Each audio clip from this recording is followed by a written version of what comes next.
Bendiciones con todos. Tema 16. Las verdades de la palabra de Dios. Hoy, en ¿Qué hay en tu corazón? Vamos a hablar del envanecimiento. ¿Sí? Un tema muy importante que esperamos que le ponga mucha atención. Y para entender este asunto del envanecimiento, vamos a tomar una historia bíblica que la encontramos en Segunda de Reyes, capítulo 14, versículo del 1 al 11, ¿sí? Que vamos a comenzar. Escuche lo que dice. En el año segundo de Joás, hijo de Joacás, rey de Israel, comenzó a reinar Amasías, hijo de Joás, rey de Judá. Cuando comenzó a reinar era de 25 años y 29 años reinó en Jerusalén. El nombre de su madre fue Joadán de Jerusalén. Y él hizo lo recto ante los ojos de Jehová, aunque no como David su padre. Hizo conforme a todas las cosas que había hecho Joás su padre. Con todo esto, los lugares altos no fueron quitados, porque el pueblo aún sacrificaba y quemaba incienso en esos lugares altos. Y cuando hubo afirmado en sus manos el reino, mató a los siervos que habían dado muerte al rey su padre, pero no mató a los hijos de los que le dieron muerte, conforme a lo que está escrito en el libro de la ley de Moisés, donde Jehová mandó diciendo: no matarán a los padres por los hijos, ni a los hijos por los padres, sino que cada uno morirá por su propio pecado.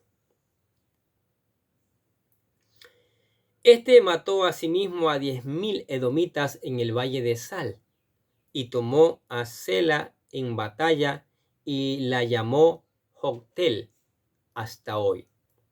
Entonces Amasías envió mensajeros a Joás, hijo de Joacás, hijo de Jehú, rey de Israel, diciendo: ven, para que nos veamos las caras. Y Joás, rey de Israel, envió a Amasías, rey de Judá, esta respuesta: el cardo que está en el Líbano envía a decir al cedro que está en el Líbano: da a tu hija por mujer a mi hijo.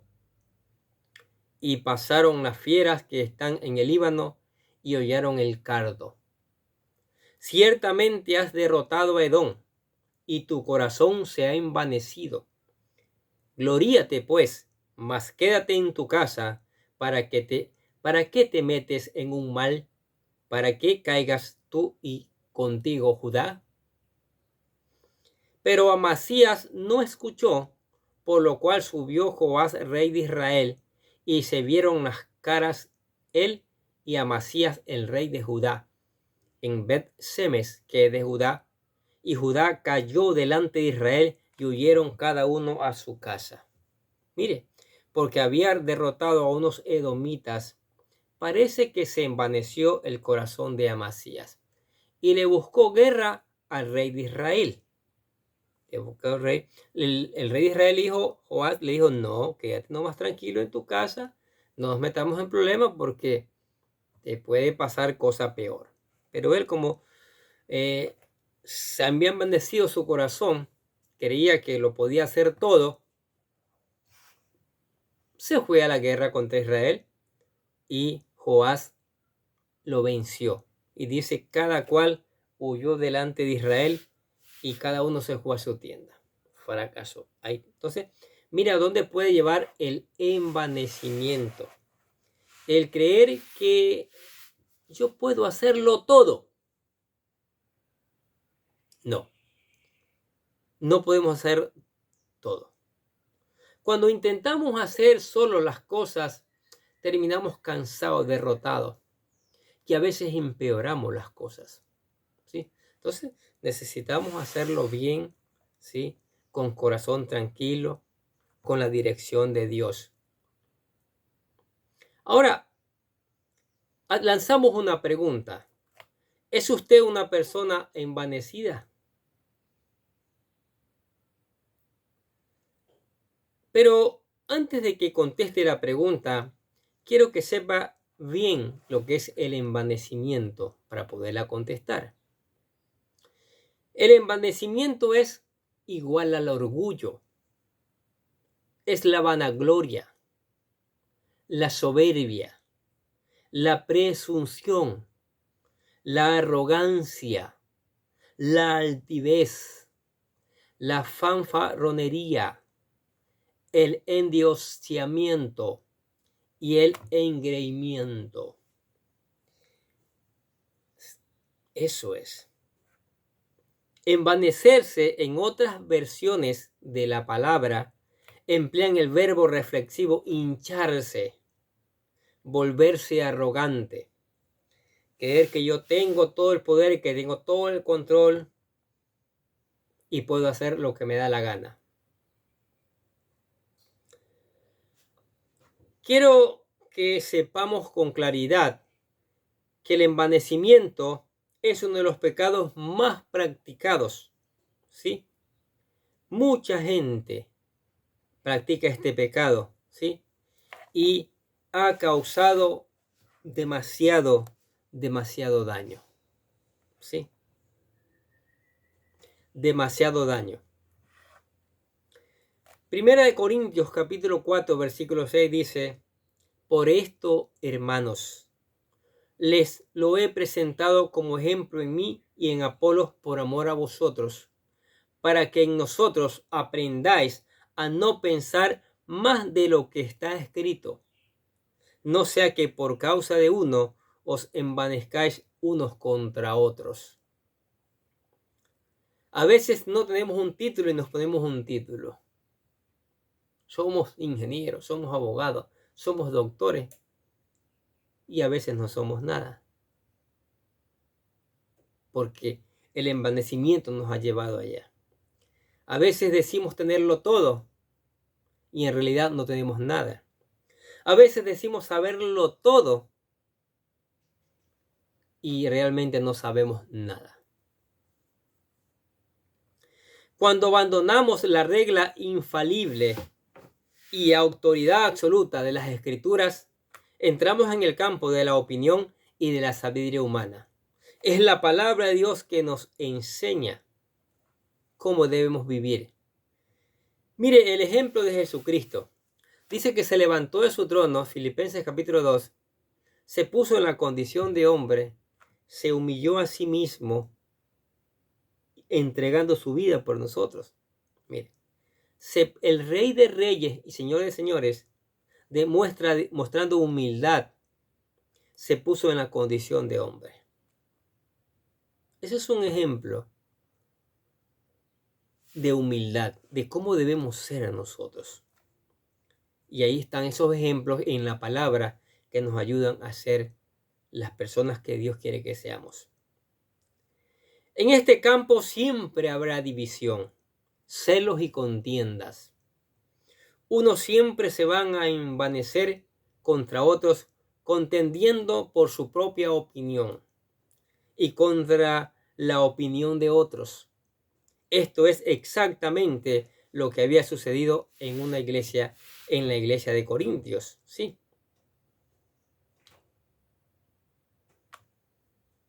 Tanto se habían envanecido en la iglesia de los Corintios que se habían dividido en 4 grupos. Unos decían que eran de Pablo, otros decían que eran de Apolo, otros decían que eran de Pedro, y el envanecimiento los tenía ciego y no se habían dado cuenta que el pecado estaba borbollando allí. Estaba borbollando el pecado porque el envanecimiento no les había dejado ver. ¿Sí? Y el apóstol Pablo les escribe en la primera carta, el capítulo 1, versículo 2, lo siguiente. Les dice: os ruego, pues, hermanos, por el nombre de nuestro Señor Jesucristo, que habléis todos una misma cosa, y que no haya entre vosotros divisiones, sino que estéis perfectamente unidos en una misma mente y en un mismo parecer. Mire, el pecado del envanecimiento había alejado de la verdad a esta iglesia y había causado divisiones tremendas, ¿sí? Ahora, muchos hermanos en las iglesias del Señor practican el envanecimiento. Esto se muestra a través del orgullo, la vanagloria, la soberbia, la presunción, la arrogancia, la altivez, la fanfarronería, el endiosamiento, el engreimiento, entre otros. Sí, es una lista grande, es terrible esto de envanecerse. Y lanzamos algunas preguntas para contestarnos. ¿Sí? ¿Cuántos hermanos en la iglesia son orgullosos? ¿Es usted orgulloso? ¿Cuántos son soberbios?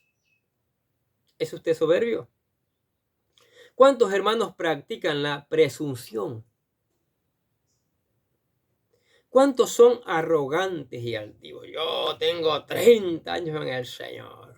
Tengo ganada la vida eterna. ¿Cuántos hermanos practican el endiosamiento como los hermanos en la iglesia de Corintios?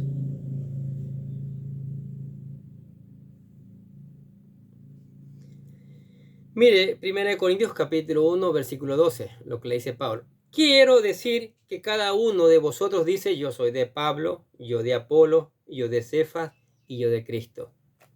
Dividido. Y hoy día pasa eso en las iglesias, y en la familia, y en el trabajo, y en los gobiernos, entre las naciones. El diablo ha sido especialista en meter este pecado en el corazón del ser humano. El apóstol Pablo nos advierte que tengamos cuidado del orgullo que puede originar división en la iglesia para tener líderes favoritos por practicar este pecado. Como verdaderos cristianos, no debemos nunca permitir que nuestra lealtad o engreimiento de algún hermano en la fe origine pleitos, calumnias, chismes, murmuraciones, al grado que esto quiebre las relaciones entre los hermanos en la fe. ¿Sí? Entre los hermanos en la fe. Es increíble. Y vamos a ver citas bíblicas que nos ayudan a entender esto. Por ejemplo, Proverbios capítulo 6, versículos del 16 al 19, escucha lo que dice. 6 cosas aborrece Jehová, y aún 7 abomina su alma.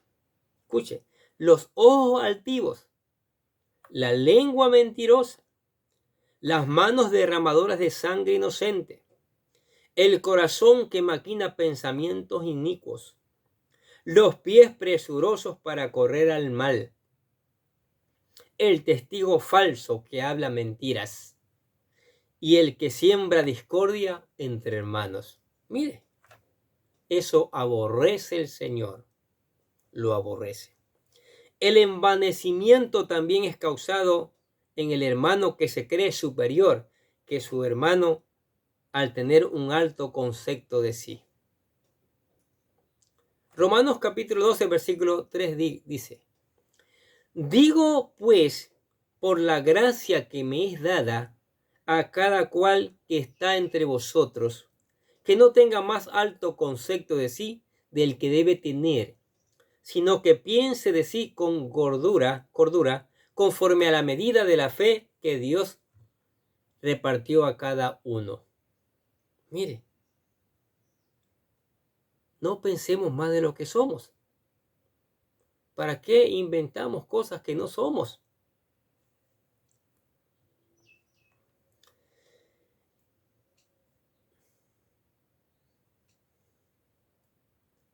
Primera de Corintios 4:18.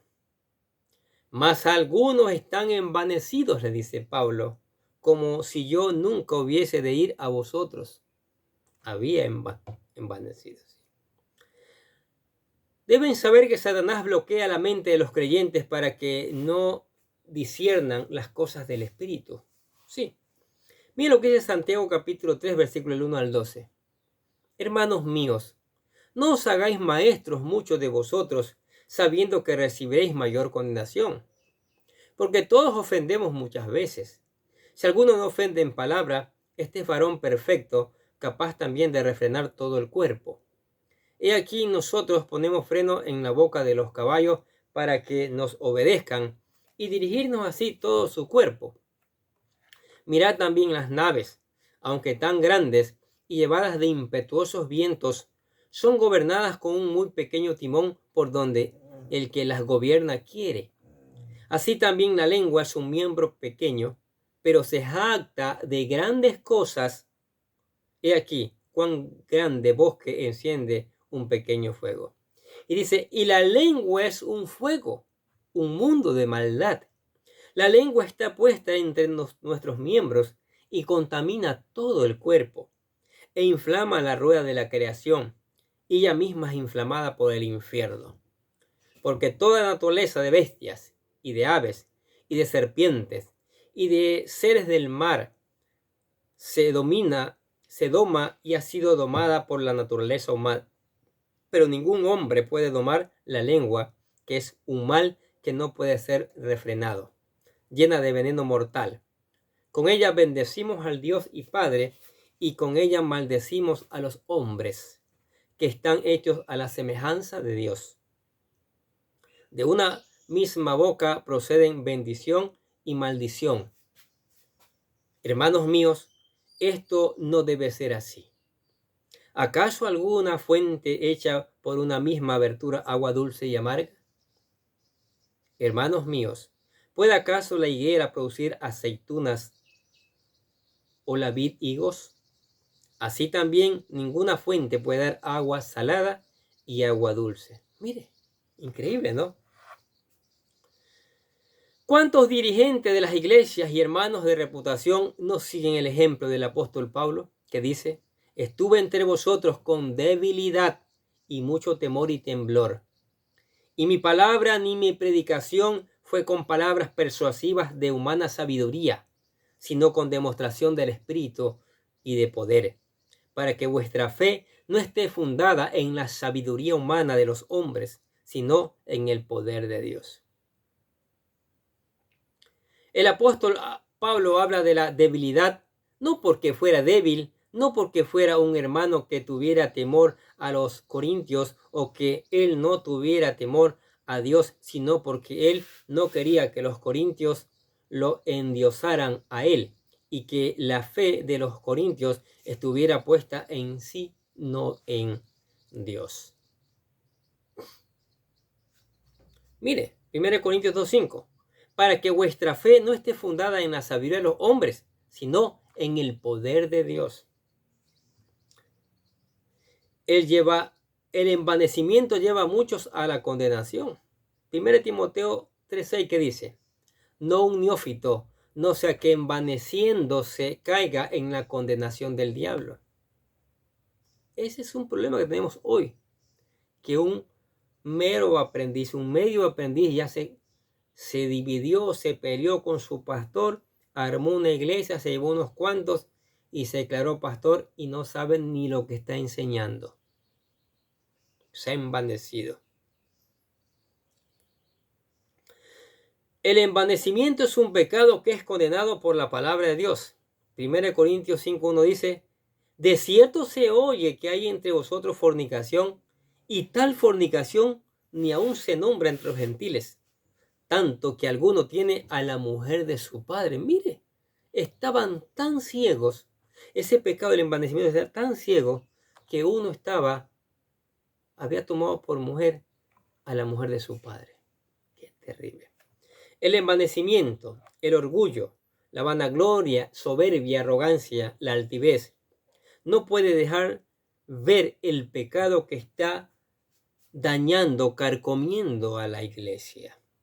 Mire, el pecado. Gálatas 6:1 dice, hermanos, si alguno fuere sorprendido en una falda, vosotros que sois espirituales, restaurarle con espíritu de mansedumbre, considerándote a ti mismo, no sea que tú también seas tentado. Mire, el envanecimiento no puede hacer ver a la iglesia que está en pecado al tolerar al pecado en la iglesia. Y le dice en 1 Corintios 5:2 Pablo, y vosotros estáis envanecidos. ¿No deberías más bien haberos lamentado para que fuese quitado de en medio de vosotros el que cometió tal acción? No es buena la jactancia, no es buena. ¿No sabéis que un poco de levadura leuda toda la masa? El envanecimiento también puede ser enarbolado por hermanos que solo tienen el concepto de lo que es la iglesia, pero que en verdad no representan la autonomía de una iglesia y de sus miembros. Pero el envanecimiento anda interfiriendo y averiguando e investigando algún problema de una iglesia.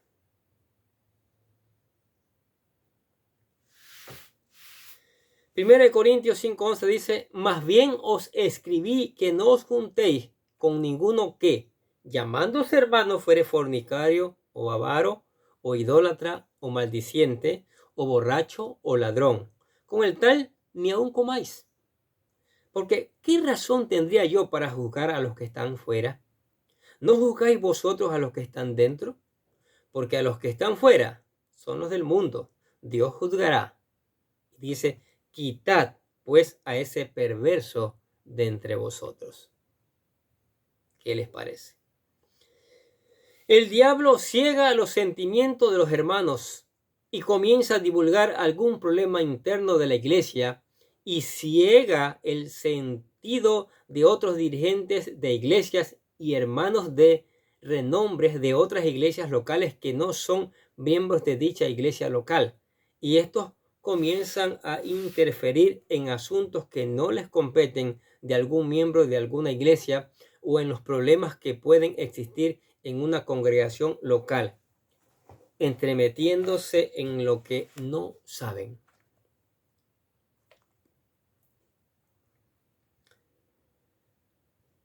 Este pecado es practicado por miembros de las iglesias y esto lleva a la condenación eterna.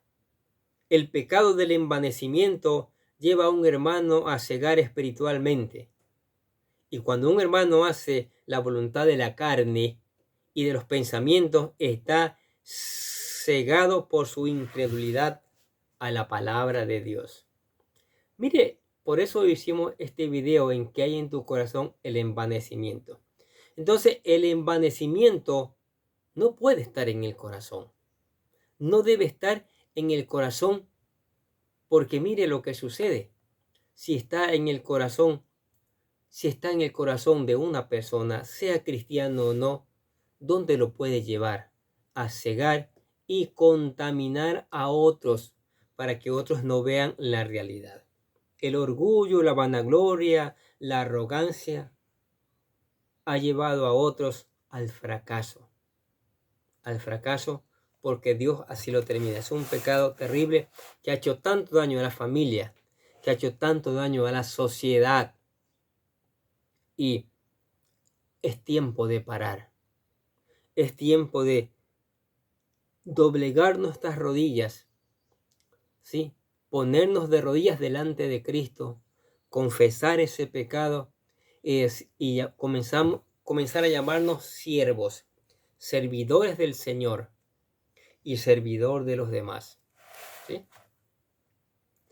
Hay personas que tienen títulos, que han conseguido un título por alguna circunstancia de la vida, han estudiado, han tenido la oportunidad de hacerlo, y se ofenden si no los llaman por su título, se ofenden.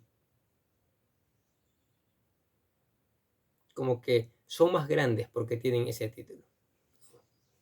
Delante del Señor somos iguales. Delante del Señor no hay diferencia de grandes, pequeños, ricos, pobres, extranjeros, gentiles, judíos, no. Para el Señor somos su creación especial. Y como creación especial tenemos que dejar a un lado el envanecimiento y aprender a ser humildes y amarnos unos a otros como Cristo nos amó. Saquemos ese pecado, digamos al Señor Jesucristo, te entrego mi corazón, he sido una persona orgullosa, soberbia, saca ese envanecimiento de mi corazón, porque quiero ser una persona nueva, una persona diferente, una persona humilde, un siervo tuyo. una sierva tuya. ¿Sí? Entonces, si usted quiere dar ese paso de sacar ese envanecimiento, esos pecados de su vida, de su corazón, nosotros aquí le presentamos lo que llamamos la oración de fe. ¿Sí? ¿Cómo llegar a Cristo? ¿Cómo Cristo llegue a su corazón y vida? Repítala con todo su corazón buscando ser un hijo de Dios. Dice: querido Dios, sé que soy un pecador y que nada de lo que hago puede hacerme ganar el cielo o la vida eterna. Creo que Jesucristo murió por mí, derramando su sangre para lavar todos mis pecados, para ser redimido, y que se levantó de la tumba al tercer día. Ahora mismo lo recibo como mi Salvador personal, confiando solamente en Él como mi único camino al cielo.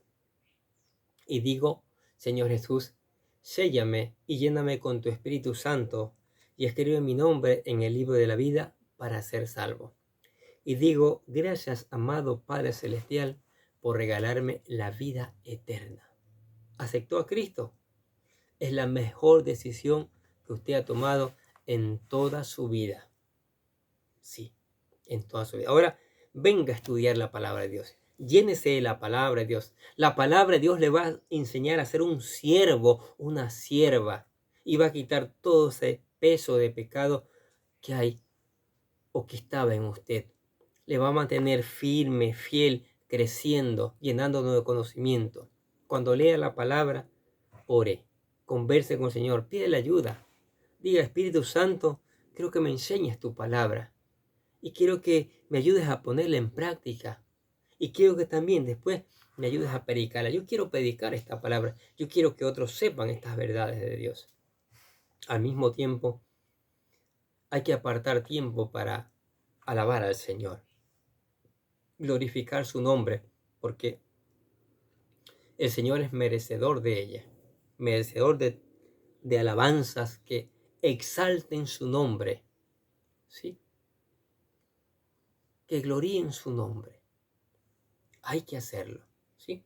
Y también les contamos que en nuestra iglesia, si está cerca, hay espacio para que usted venga a escuchar la palabra de Dios, ¿sí? Venga a escuchar la palabra de Dios, y juntos, yo estoy aprendiendo con ustedes.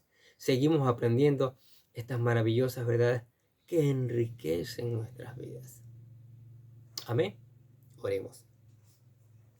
Padre, qué maravillosa que es tu palabra, Señor. Tú nos confrontas con la verdad. Tú nos señalas el pecado. Hoy nos has señalado el pecado del envanecimiento, del orgullo, de la soberbia, que no nos deja ver nuestro pecado y a veces el pecado de otros. Que no nos deja ver, Señor, en la condición perversa que hemos estado viviendo, Señor. Que no nos deja ver a Cristo como Salvador. No nos deja ver que Cristo derramó su sangre para redimirnos de todo tipo de pecado, Señor. Aquí estamos, Señor, hoy, reconociendo que somos pecadores. Padre, y que nos ayudes con tu palabra, con tu Espíritu Santo, a ser siervos delante de tu presencia, Padre. A servirte a ti y a servir al prójimo como tú lo mandas en tu palabra, Señor. Bendice esta palabra, bendice a que recorra el mundo, mi Dios, y que llegue a miles de personas y esta palabra traiga un cambio. Ese cambio produzca una cosecha, una cantidad de hijos para tu reino. Hijos que obedecen tu palabra, hijos que no se envanecen, hijos que no son soberbios, hijos que son humildes, hijos que se comportan como verdaderos siervos, Señor. Oh Señor, gracias te damos por tu palabra. Gracias te damos por tu amor, por tu misericordia, por las bendiciones tuyas que son maravillosas cada día, Señor, que nos presentas cada día en nuestras vidas, Señor. Nosotros te alabamos, nosotros te bendecimos y te decimos que te amamos porque tú nos amaste primero. En el nombre del Señor Jesucristo. Amén. Y los bendecimos a ustedes que escuchan la palabra de Dios cada día. Sigamos escuchando, sigamos poniendo en práctica, sigamos reenviando a otros esta maravillosa palabra. ¿Sí? Sigamos reenviando esta maravillosa palabra para que otros conozcan estas maravillosas verdades. Nosotros desde acá les deseamos que tengan un día, pero lleno de bendiciones.